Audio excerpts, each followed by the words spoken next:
درود پاک کسی کا رد ہوتا ہی نہیں ہے،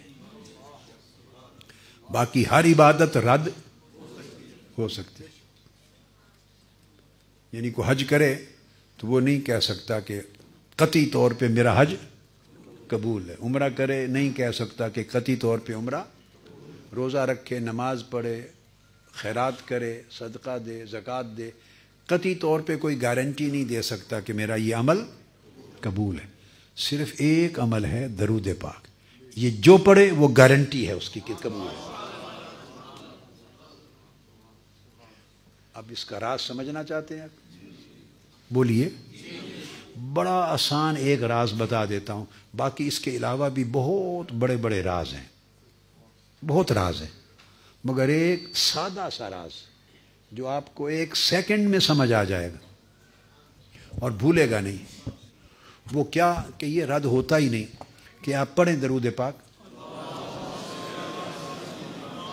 اللہم صلی علی سیدنا مولانا محمد۔ اب پہلے لفظ کیا ہیں؟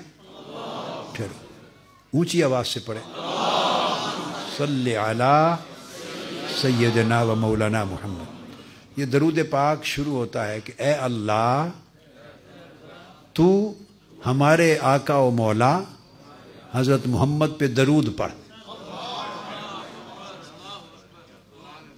یہ درود پاک کہ پہلے الفاظ کیا ہیں؟ اللہم، اے اللہ۔ آپ یہ نہیں کہتے کہ میں درود پڑھتا ہوں، کیا آپ یہ نہیں کہتے کہ حضور علیہ السلام پر میں درود پڑھتا ہوں یا ہم درود پڑھ، یہ نہیں کہتے۔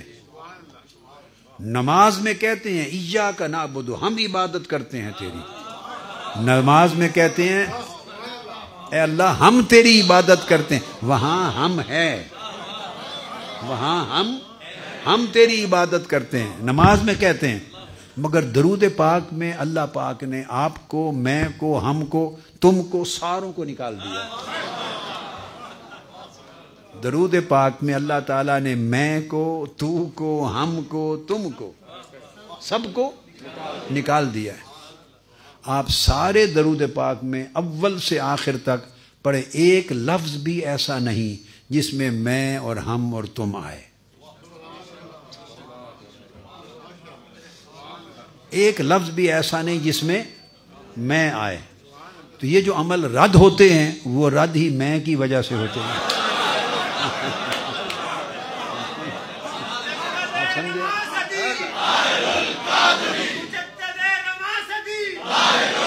اب دیکھو نا، یہ جو عمل قبول نہیں ہوتے، یہ جو عمل قبول، کون سی شے ہے جو انہیں قبول ہونے سے روکتی ہے؟ وہ کیا ہے؟ میں ہی ایک چیز ہے جو کسی بھی عمل کو قبول ہونے سے روکتی ہے۔ اپنے محبوب پر درود پاک کے عمل میں سے اللہ پاک نے میں کو خود نکال دیا۔ جس نے قبول ہونے سے روکنا تھا وہ ہے ہی نہیں اس میں۔ آپ میری بات سمجھیں، جس نے قبول ہونے سے روکنا تھا وہ اس میں ہے ہی نہیں، نہ میں ہے نہ ہم ہے۔